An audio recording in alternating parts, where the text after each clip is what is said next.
ভোলার বাংলা স্কুলের নিচে খালপাড় রোডের ভিতরেই অবস্থিত একটি সুন্দর গ্রামীণ আবহাওয়ার রেস্টুরেন্ট, যার নাম আমাদের বকুলতলা। নামের মতোই জায়গাটার পরিবেশও একদম গ্রাম বাংলার ছোঁয়ায় সাজানো।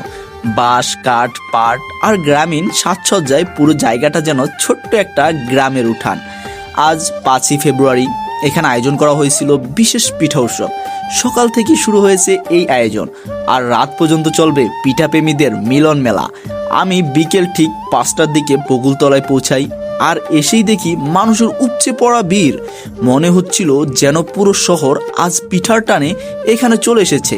চারদিকে শুধু পিঠার গ্রান আর মানুষের কোলাহল। বাপা পিঠা, পাটিসাপটা, চিতই, দুধ পুলি, নারিকেল পিঠা, এছাড়াও রয়েছে অনেক ধরনের কেক আইটেম। একটার পর একটা আইটেম আর প্রতিটাই দেখতে যেন অনেক সুন্দর, খেতেও তেমনই লোভনীয়।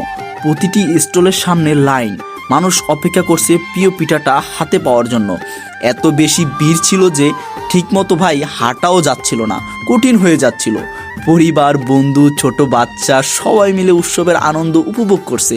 কেউ ছবি তুলছে, কেউ বা ভিডিও করছে, কেউ আবার গরম গরম পিঠার স্বাদ নিচ্ছে।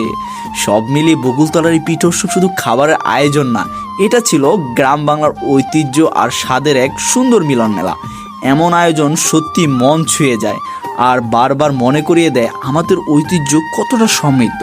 সব মিলিয়ে বকুলতলার এই পিঠা উৎসব ছিল স্বাদ, ঐতিহ্য আর আনন্দে ভরা এক অসাধারণ অভিজ্ঞতা। গ্রাম বাংলার পরিবেশ, গরম গরম পিঠার গ্রান আর মানুষের উচ্ছ্বাস, সব কিছু মিলিয়ে সময়টা সত্যি মনে রাখার মতো। এমন আয়োজন আমাদের সংস্কৃতি ও খাবারের ঐতিহ্যকে নতুনভাবে সামনে আনে।